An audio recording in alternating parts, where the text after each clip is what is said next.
तो basics math के नए सेट में आपका हार्दिक स्वागत है। इसमें हम लोग टाइप 5 का सेट फर्स्ट सॉल्व करेंगे। तो इसका जो 20 ऑब्जेक्टिव क्वेश्चन है उसी को हम लोग कवर कर रहे हैं। तो आइए वीडियो की शुरुआत करते हैं। ठीक, तो सेक्शन ये है आपका 20 ऑब्जेक्टिव क्वेश्चन मिलेंगे। तो पहला क्वेश्चन है 2 - 5√3 होल स्क्वायर इज। ठीक, तो ये क्या आएगा? एक निगेटिव इंटीजर आएगा, रेशनल नंबर आएगा, या एन इरेशनल आएगा, या पॉजिटिव इंटीजर आएगा। तो सबसे पहले इसको ओपन कर लेते हैं हम लोग। a - b होल स्क्वायर का फार्मूला लगा देंगे। ठीक, तो ये आपका 2 का स्क्वायर 4 आ जाएगा, और प्लस b का स्क्वायर आपका 25 एंड 3 आपका 75 हो जाएगा, -2 इंटू 2 इंटू -5। सॉरी, ये माइनस पहले से लग चुका है। ठीक, तो ब्रैकेट लगा देते हैं। ठीक, तो देखा जाए तो ये आपका 79 माइनस 20√3 आएगा। ठीक, तो ये रेशनल नंबर है और ये इरेशनल। तो रेशनल नंबर में से इरेशनल नंबर आपका अगर माइनस करेंगे तो आपको इरेशनल नंबर ही मिलते हैं। तो ऑप्शन बी आपका करेक्ट हो जाएगा। क्वेश्चन नंबर 2 देखते हैं हम लोग। The value of k for which the roots of the quadratic equation 6x² + 4kx + k = 0 are real and equal. ठीक है, तो रूट्स जो बोला जा रहा है रियल एंड इक्वल है, यानी डी की वैल्यू आपको 0 आएगी जो डिस्क्रिमिनेंट है। और ये क्या होगा आपका b² - 4ac = 0। तो b² आपका 4k का स्क्वायर हो जाएगा, -4 इंटू 6 इंटू k = 0। तो ये आपका 16k² -24k = 0। तो अगर 8k कॉमन ले लेंगे तो ये 2k - 3 = 0। देखा जाए तो आपका एक 8k = 0 मिलने वाला है, और एक 2k - 3 = 0, यानी k की वैल्यू यहाँ से आपको 0 मिलेगी, और यहाँ से k की वैल्यू ये 3/2।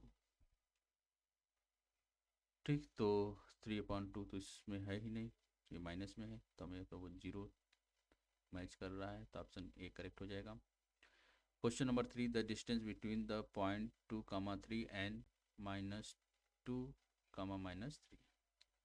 ठीक, डिस्टेंस निकालना तो डिस्टेंस फार्मूला यूज कर लेंगे। तो d = क्या होता है आपका x2 - x1 का whole square plus y2 - y1 का होल स्क्वायर। ठीक, तो 2 - -2 करेंगे तो ये आपका +4 आएगा, +4 का स्क्वायर आपका 16 हो जाएगा।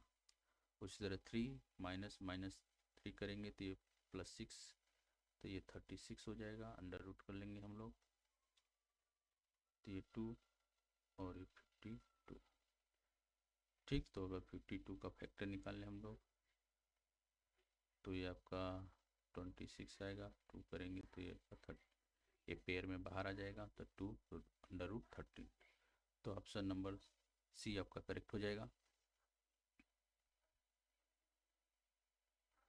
क्वेश्चन नंबर 4 कर रहा है observe the given graphs of the polynomial px the number of zeros of px is. तो बहुत सिंपल है। तो जो एक्स एक्सिस को कर्व कट करेगा वहीं वो पॉइंट उसका जीरोज बोला जाता है। तो 2 प्लेस पे कट कर रहा है तो इसका जीरोज आपका 2 रहेगा।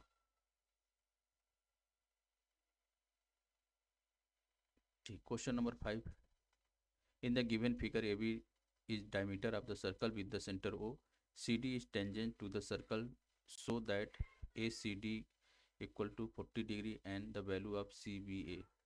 तो CBA की वैल्यू हमें पता करनी है। तो अगर ये टेंजेंट है तो टेंजेंट जहाँ टच करता है उसे कांटेक्ट पॉइंट मानेंगे हम लोग। तो इसमें तो पूरी तरह से क्लियर नहीं है, फिर भी हम मान के चलते हैं यहाँ पे कांटेक्ट पॉइंट है। तो ये टोटल कितना हो जाएगा आपका 90 हो जाएगा। ठीक, 90 हो जाएगा तो ये 40 बाहर से है तो 50 आपका अंदर आ जाएगा, और ये 90 है ही, तो ये आपका 40 डिग्री आएगा।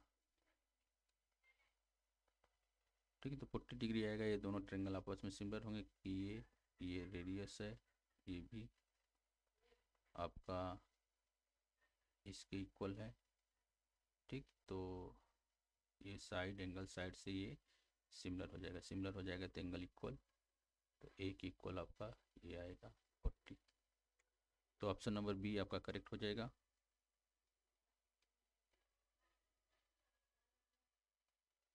सिक्स देखते हैं, 10th टर्म ऑफ एपी जो है -12 -19 डॉट डॉट डॉट। ठीक, तो इसका 10th टर्म पता करना है तो A10 हमें निकालना है, तो A1 + 9D।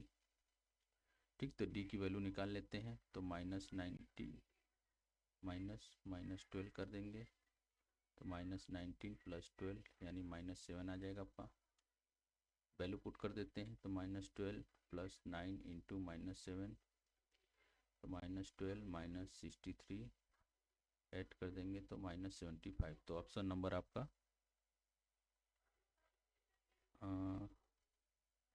एक करेक्ट है। Question 7, the roots of the equation x² - 8 = 0 are. ठीक, तो रूट्स पता करना हमें, तो x² = 8 लिख देंगे। तो x क्या आएगा आपका, दो वैल्यू आएगा, एक प्लस एक माइनस √8, और इसको सॉल्व करेंगे तो +-2 √2। ठीक, तो 2 √2 क्या है, एक इरेशनल नंबर है, और एक प्लस में आएगा एक माइनस में, दो डिस्टिंक्ट भी हो जाएंगे, तो ऑप्शन बी आपका करेक्ट हो जाएगा। क्वेश्चन नंबर 8 देखते हैं, the point x, 0 divides the line segment joining the points -4, 5 and 0, -10। तो रेशियो हमें फाइंड आउट करना है। तो सपोज एक लाइन है आपका, इसके कोऑर्डिनेट ये हैं। ठीक, तो एक कोई लाइन जा रही है जो कि उसको कट कर रही है, उसका कोऑर्डिनेट क्या है, x, 0। तो हम लोग सेक्शन फार्मूला यूज कर लेंगे। तो सबसे पहले देखेंगे कौन सा कोऑर्डिनेट 0 है इसमें, तो y 0 है, तो y = निकाल लेंगे हम लोग m(y2 + n y1 अपान m + n)। ठीक, वैल्यू पुट करेंगे तो ये 0, और m की वैल्यू m रहने देते हैं। y2 देख लेते हैं, तो y2 आपका -10 प्लस n को n रहने देते हैं। y1 देखें तो यहाँ से 5 आपको मिलेगा। ठीक, और ये m + n, तो ये क्रॉस मल्टीप्लाई करेंगे तो ये 0 हो जाएगा। तो आपको आगे क्या मिलने वाला है, -10m + 5n = 0। ठीक, 5 से अगर डिवाइड करेंगे तो 2m + n = 0। तो हमें रेशियो बताना है। सपोज ये m है और ये n, तो रेशियो बताने के लिए हमको m/n चाहिए। ठीक, तो 2m = n लिखेंगे, और आगे देखेंगे तो अगर हम लोग दोनों साइड n से डिवाइड कर दें, 2n से डिवाइड कर दें दोनों साइड, तो आपका ये m/n आ जाएगा, और इधर आपका 1/2। ठीक, तो रेशियो आपका मिल गया, क्या मिलेगा, वो रेशियो 2। तो ऑप्शन डी आपका करेक्ट हो जाएगा। ठीक, क्वेश्चन नंबर 9 देखते हैं, अ black card is lost from a deck of 52 playing cards. Rest of the cards are shuffled and one card is drawn at random from the available cards. The probability that drawn card is king of heart. ठीक है, तो सबसे पहले एक card जो black था वो कम हो गया, तो टोटल कार्ड हमारा कितना बचा, 51। अब उसमें से क्या किया जा रहा है, किंग ऑफ हार्ट, तो किंग ऑफ हार्ट एक ही होता है, तो उसको यानी फेवरेबल 1 ही रहेगा, तो 1/51, ऑप्शन नंबर सी आपका करेक्ट हो जाएगा। आगे देखते हैं हम लोग। ठीक, तो question number 10, the largest possible cone is just fitted inside the hollow cube of edge 25 centimetre, the radius of base of the cone. ठीक है, तो अगर हम लोग एक कोन ले लें,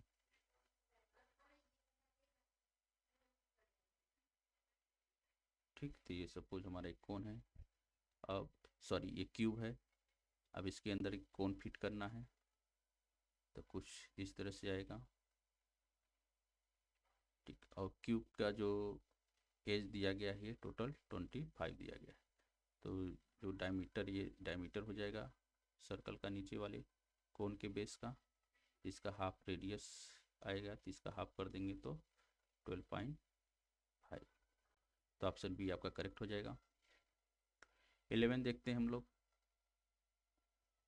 if E is an event such that probability of event equal to 0.1, then probability of not occurring event is equal to, ठीक, तुमको पता है ऑकरिंग इवेंट को हम लोग माइनस कर दें, तो नॉट ऑकरिंग जो होता है वो क्या, तो 1 माइनस ऑकरिंग इवेंट, तो 1 माइनस 0.1 करेंगे तो आपका 0.9 आ जाएगा। तो ऑप्शन ए आपका करेक्ट है। 12 देखते हैं। 10 A equal to 1 then 3 sine A plus cos A की वैल्यू बतानी है। तो सबको पता है कि 10 जो थीटा अगर वो 1 आ रहा है तो ये 10 45 डिग्री का होता है, तो यानी आपको एंगल मिल गया 45 डिग्री। ठीक, तो यहाँ 3 और साइन 45 क्या हो जाएगा, 1/√2 प्लस कॉस भी 1/√2। ठीक, तो इसको प्लस कर देंगे हम लोग, तो ये 4√2 मिलेगा आपको, डिवाइड कर देंगे तो आपका 2√2। तो ऑप्शन सी आपका करेक्ट हो जाएगा।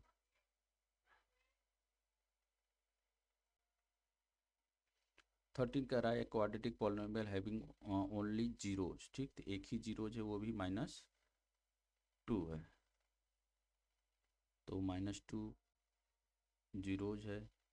तो अगर इसमें हम लोग x इक्वल टू -2 रख दें तो -2 का स्क्वायर आपका -4 का स्क्वायर 16 आएगा, तो ये तो जीरो बना नहीं, तो ये तो गलत हो जाएगा।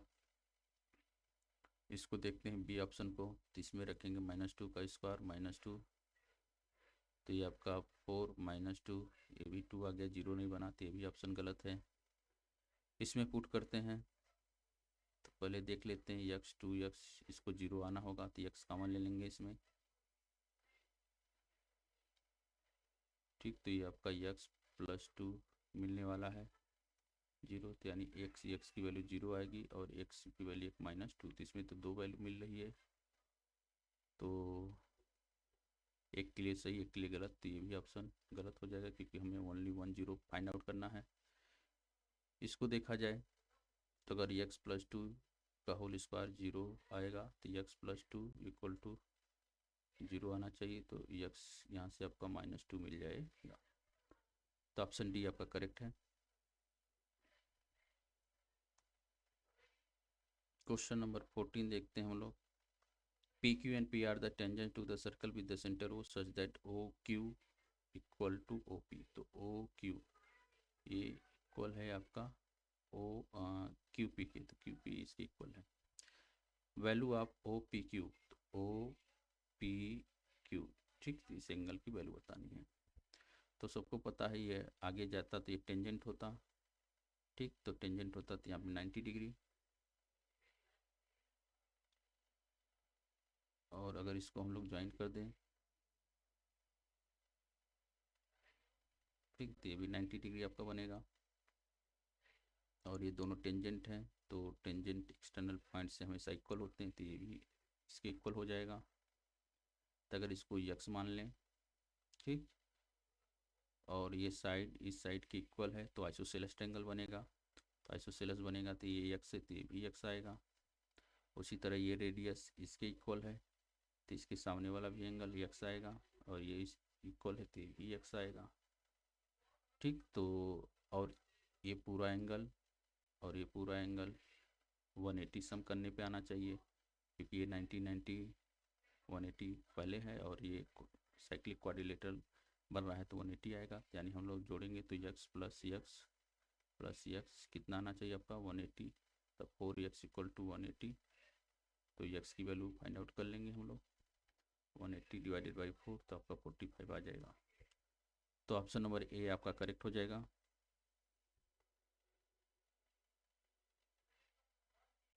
ठीक, क्वेश्चन नंबर 15 देखते हैं हम लोग। Which of the following depend on the observation of given data. ठीक, तो ऑब्जर्वेशन पे मीडियन, मीन, रेंज और मॉड है, तो मीन डिपेंड करेगा। क्वेश्चन नंबर 16 देते हैं, P Q is tangent to the circle centre at O if O Q, तो ओ क्यू 3 है एंड पी क्यू आपका 5 है, देन ओ पी बताना है हमें। ठीक, तो ये बताना है, तो ये 90 डिग्री आपका। ठीक, तो हाइपोटेनस आपको फाइंड आउट करना है। ठीक, तो इस तरह से ट्रायंगल बना लीजिए, 90 है और 90 के सामने वाला हाइपोटेनस, तो ये x है और ये 5 है, ये सपोज 3 है। ठीक, तो हाइपोटेनस सी एक्स निकालने के लिए अंडर रूट क्या करना होगा, 5 का स्क्वायर प्लस 3 का स्क्वायर, तो 25 प्लस 9, तो आपका आ जाएगा 34, तो अंडर रूट 34 आपका डी ऑप्शन करेक्ट हो जाएगा। Question number 17, two dice are roll together, the probability that only one dice show number 4। Possibility देख लेते क्या होगा, तो पहले पे 1 आए, दूसरे पे 4 आ जाए, या दूसरे पे 2 आए, सॉरी पहले पे 2 आए, दूसरे 4 आ जाए, फिर ये बन सकता है 4 4 नहीं होगा, 5 4 हो सकता है, 6 4 हो सकता है। ठीक, इसी का रिवर्स कर दे तो पहले पे 4 आ जाए, दूसरे पे 1 आ जाए। ठीक, तो पहले 4 आए फिर 3 आ जाए, पहले पे 4 आए फिर 5 आ जाए, पहले 4 आए फिर 6, तो इसको काउंट करेंगे तो टोटल 10 आ रहा है और पॉसिबिलिटी 36 की होती है, डिवाइड करेंगे तो 5/18, तो ऑप्शन सी करेक्ट हो जाएगा आपका। An arc of length 22 centimetre subtends an angle x degree at the center of the circle if the radius of the circle is 36, the value of x।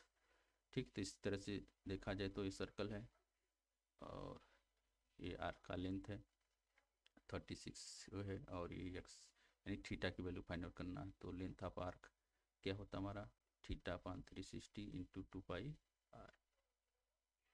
Length दिया आपका 22, theta की जगह x रख लेते हैं और 2 इंटू 22/7, रेडियस आपका 36 है। ठीक है, तो 22 से 22 डिवाइड करेंगे 1 टाइम्स में, 36 से इसको कर देंगे 10 टाइम्स से, 2 से कर देंगे तो ये 5। तो देखा जाए तो आपका x इक्वल टू नीचे ले लेते हैं, अभी मल्टीप्लाई करेंगे 5 7 जा 35 इक्वल टू 1, तो x इक्वल टू 35 आपका आने वाला है, तो ऑप्शन नंबर ए आपका करेक्ट हो जाएगा।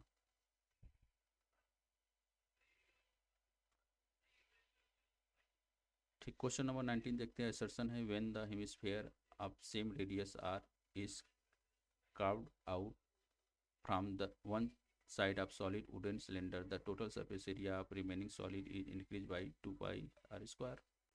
तो सपोज अगर एक हमारे पास सिलेंडर था,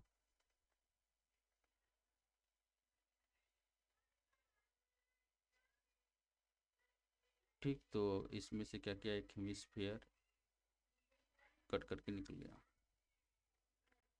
तो ऊपर से तो जो एरिया कवर कर रहा था वो सर्कल का एरिया कवर कर रहा था, लेकिन जब इसको कट किया गया, ठीक, तो अब ये जो कर्व हेमिस्फीयर का नीचे है वो फेस ओपन हो जाएगा, तो हमें पता है कर्व सरफेस एरिया जो हेमिस्फीयर का होता है वो क्या होता है, 2 पाई आर। तो ये तो 2 पाई आर हो गया, निकला कितना, पाई आर स्क्वायर निकला, लेकिन बढ़ के कितना हो गया, 2 पाई आर। तो कितना बढ़ा होगा, तो इतना तो पहले से था, इतना बढ़ा है। ठीक, इतना बढ़ा है तो इसका मतलब कि सिर्फ एंड सिर्फ पाई आर स्क्वायर ही बढ़ेगा, तो यहाँ पे 2 पाई आर स्क्वायर बढ़ेगा, तो ये गलत है, बस पाई आर स्क्वायर बढ़ना चाहिए, तो ये फॉल्स हो गया। Curve surface area of hemisphere 2 pi r square होता है, या ट्रू है, तो ये सर्सन फॉल्स, रीजन ट्रू, तो आपका ऑप्शन नंबर डी करेक्ट है। Question 20, in a right angle triangle A B C, angle B 90 है, therefore value of cos A plus C is equal to 0। ठीक है, तो अगर एक ट्रेंगल है उस पर बी 90 दे दिया, तो इन दोनों का सम जो भी है ए और सी, इन दोनों का सम 90 आएगा, तो ठीक है, कॉस 90 की वैल्यू आपको पता है 0 होती, तो ये ट्रू हो गया। और ट्रेंगल के तीनों एंगल का सम 180 होता है, सही है, और cos 90 0 आता है, ये भी सही है, एक्सप्लेनेशन भी सही है, तो ए आपका ऑप्शन सही रहेगा। तो ये हमारा 20 ऑब्जेक्टिव क्वेश्चन था।